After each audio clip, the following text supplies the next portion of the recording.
Welcome everyone to the next edition of the Care CEO Success Stories podcast. My name is Adam James of Spring Up PR, and this podcast is where the UK's leading CEOs and MDs share what they consider their single biggest achievements. And I hope you listen to previous episodes. There, it's of immense value to all of us in the care sector. And please, if you like this episode, which is going to be a great one, please like it and share it and comment and tell your colleagues in the sector about it. That would be wonderful. Now, today we have John Godden. John is CEO of Salutem Care and Education. They're a specialist care provider with 150 services around the UK. And John, in 2021, was awarded an MBE for his services to the care sector during the COVID pandemic. And today, I'm delighted that John is going to be talking to us about what you need to do. And this is, of course, based on John's experience to bring together and unite, let's say, 3 private providers and 1 charity provider, and the cultural shift that's required to do this in order to create and build a successful specialist care provider. So it's going to be a great episode. Before we get going, as I say, my name's Adam James of Spring Up PR. We help aspirational care providers get the fame and recognition they deserve via PR marketing methods in order to ultimately help get more inquiries or recruit dream care teams. And if you head over to springup-pr.com, you'll see a whole load of webinars and videos and tips and information on how to achieve exactly that. Now, without any further ado, as they say, John, I'm delighted to have you on the episode. Why don't you start off by telling everyone a little bit more about who you are and what you do? Nice to be here, Adam. Thanks for inviting me. Yeah, as you said, the thing I guess I'm most proud of this at this time is this construct, which seemed like a crazy idea at the time 6 years ago, of putting together a number of existing businesses, which for a number of reasons were not necessarily heading in the right direction, whether that was insufficient capital or insufficient management focus, whatever. And then adding to that, which actually was doubling up in size at the time, a significant third sector charity provider, Scope, who in various forms have been doing what they did for some 50, 60 years, but for various reasons have sort of lost their sense of direction, really. So we found ourselves in 2018 with 4 different entities, each with their own cultures, challenges.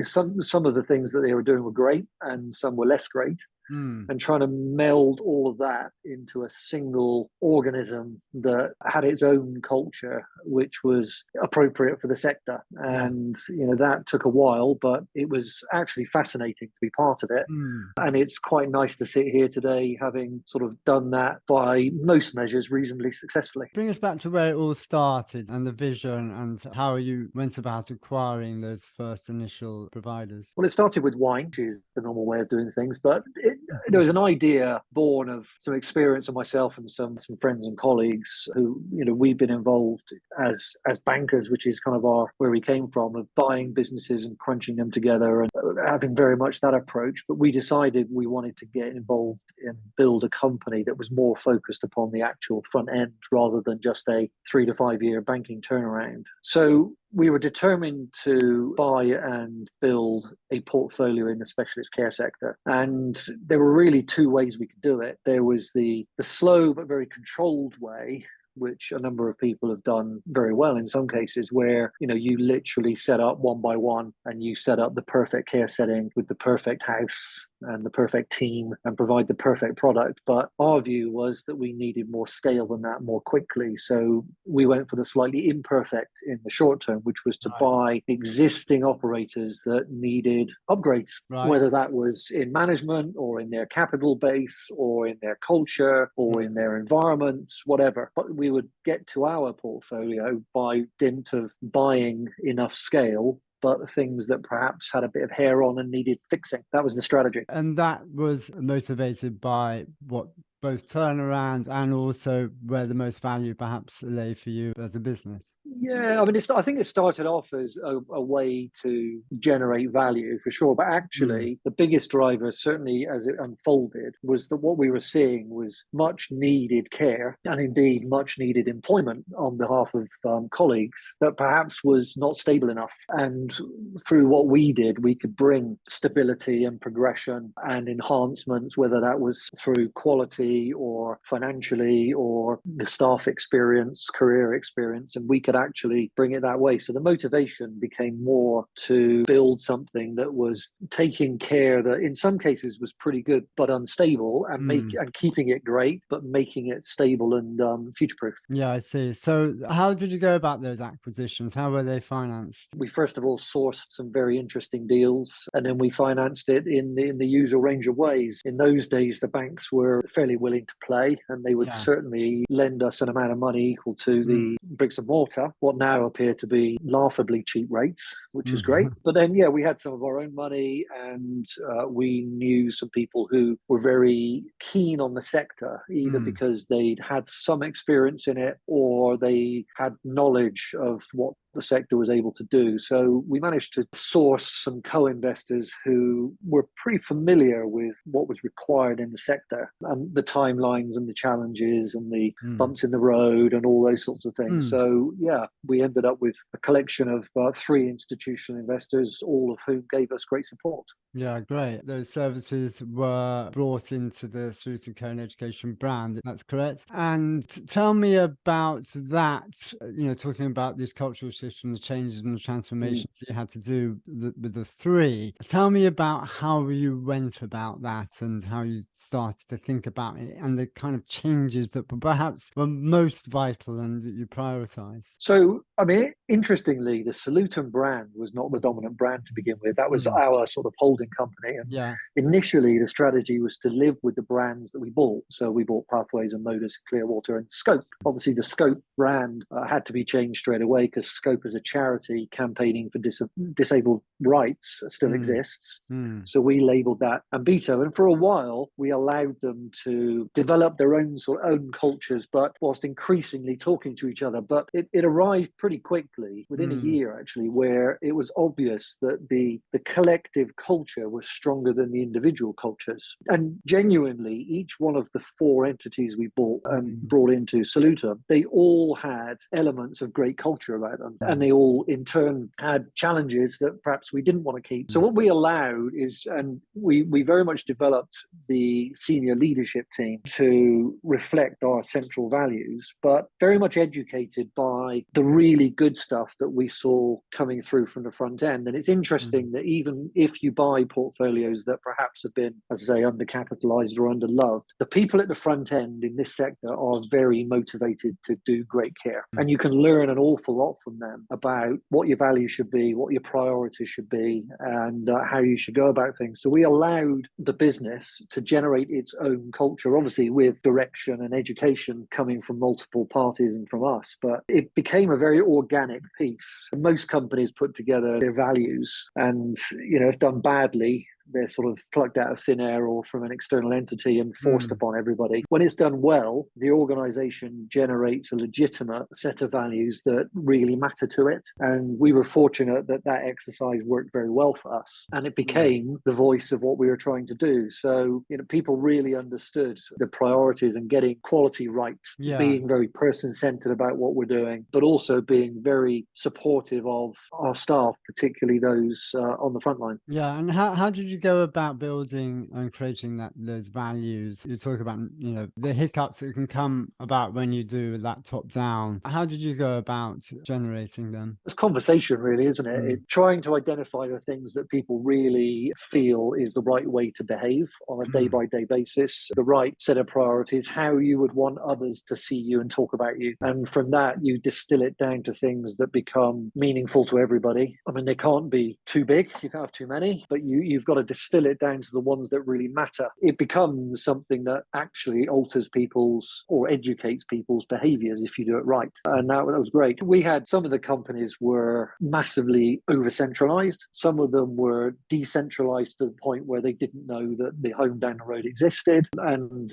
various moments between that. So deciding how we wanted to be aware of each other and how we wanted to support each other, manager to manager in different homes, or, whether it's the HR team or the finance team or the specialist providers of therapy, deciding how we wanted them to communicate and share their work actually became quite a big part of how the culture developed. Right, I see. In terms of the ultimately now 4 entities that became one, the differences there were between them and this creation of the new values and the new vision, let's say, what hiccups were there along the way in order to kind of get to a better place that you kind of had to overcome?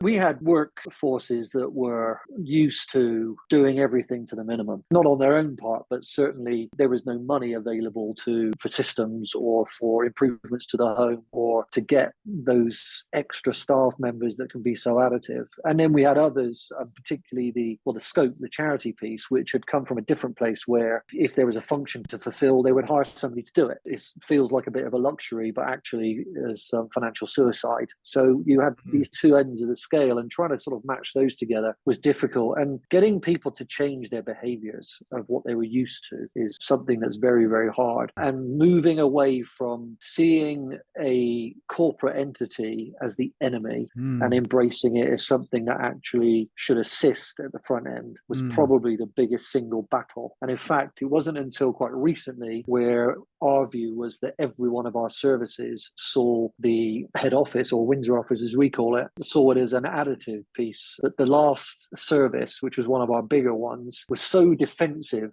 when it came over to us that it saw any involvement by the big company as offensive. They always felt under threat. So they would always be and act very defensively toward what they had. I mean, actually, that served them very, very well for a number of years when they were threatened with closure. But that's not what we're about. So that re-education, actually engagement with the centre and sharing with others and learning from others was going to be a positive experience, was probably the key cultural shift that we had to get over. I mean, within that, you've got usual array of different employment packages where some of them had very generous sick pay and some of the contracts didn't, and trying to sort of navigate what works best for the care setting and balancing that with the needs of our colleagues.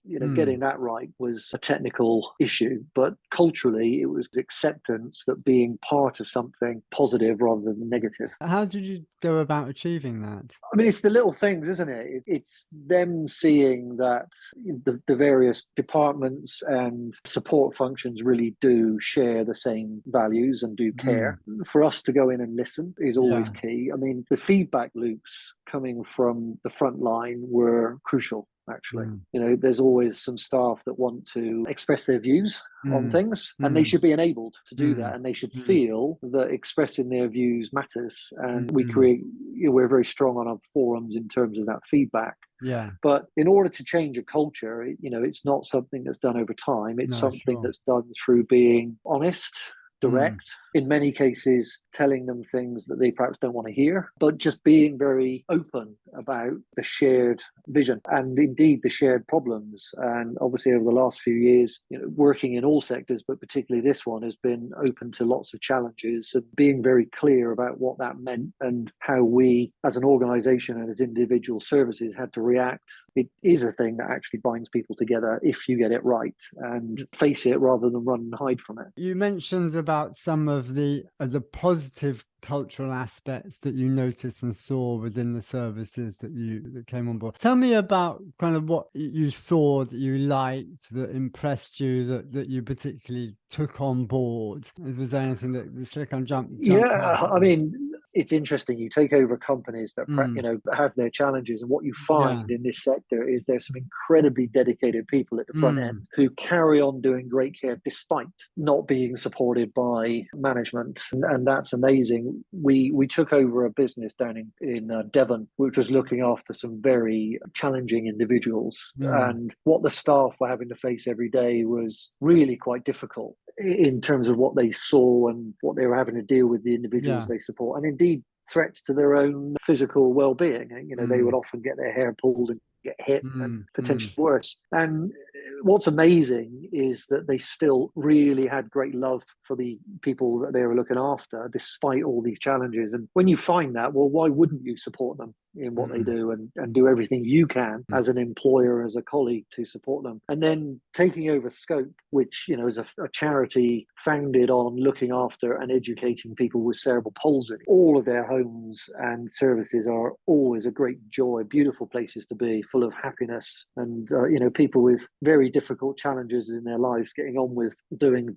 the best they can, and our colleagues supporting them. But the schools are just places of magic. To see the progression that can be engendered from a 4-year-old child with severe cerebral palsy, very locked into their bodies, but usually with pretty strong brains, and then to see the progression to the 18-year-olds who figured out how to move about and how to communicate and how to do. And what I found is that they're all got great senses of humor. They're all incredibly happy humans. But to see that progression and see how the staff have a brilliant impact on that, what those guys can do, I mean, that's magic, isn't it? It really is awesome. The joys of the care sector, and as you point out, to those people, people who are, in my view, really doing hard and great work, who are very dedicated, and it's to see and support that is quite immense. John, look, this has been very, very interesting. I'm sure our listeners are gaining a lot. Now, can I ask you, is there anything up to now that you've not covered that you would like to make sure that you cover? No, I think that's a good sort of insight into what we've done and how we've done it. And, of course, the usual takeaway from this is, well, you can't do anything unless you do it by working with some great people and bringing them together and working in the same direction. And it's been a privilege to be part of what's become and is a very, very good team that's had a really beneficial impact on the services that we support. So, yeah, I mean, I think that's we've covered a fair bit of ground. Another question I actually have related to this is this about recruiting teams and where to have to keep and retain good people. What have you learnt on that, and what kind of tips and insights would you have? I mean, look, it's well-worn turf, isn't it? But what's worked for us is to, having defined a fairly strong culture, it's to find people that would benefit from that culture, but also would add to it. Their immediate history is an educator of that, but it doesn't define whether they'd be great for us. A big part of it in this day and age is that a lot of people come to the table for a discussion with a fair amount of knowledge about what they think they are getting into and what they think you're about. And of course, that's all coloured by your world of PR and social media. I mean, now it's entirely, it's everywhere, isn't it? What I find is that people really do come to the table of a discussion with us having a very clear image in their mind of what they're getting into. So actually, it then becomes a quest to make sure that what they think you're about and what you're about are not too far apart, because failure often comes from a mismatch on that front. So it does become quite important that what they hear about us, know about us, read about us through their phones mostly is an accurate representation of what we are. Otherwise, hiring can be very difficult because their views are skewed or tainted before they even open a conversation. Great, John. Thank you very much. Now, if people would like to learn more or get in touch with you, how can they best do that? Yeah, LinkedIn, Google, just Salutem Care and Education. It's all there. Always happy to talk and share. I mean, we do have a view. In fact, I was at a lunch last week with 13 CEOs in the specialist care sector, and sharing thoughts and challenges is great. And, there's a lot of challenges that we share at the moment, and we have got a common need to get things right. And, how we're dealing with regulatory challenges, staffing challenges, all of these things. We all have a vested interest in making sure that we as a sector doing as well as we can. So we are always happy to share. Great. John, thank you so much for being on the Care CEO Success Stories podcast. My pleasure. Thanks, Adam.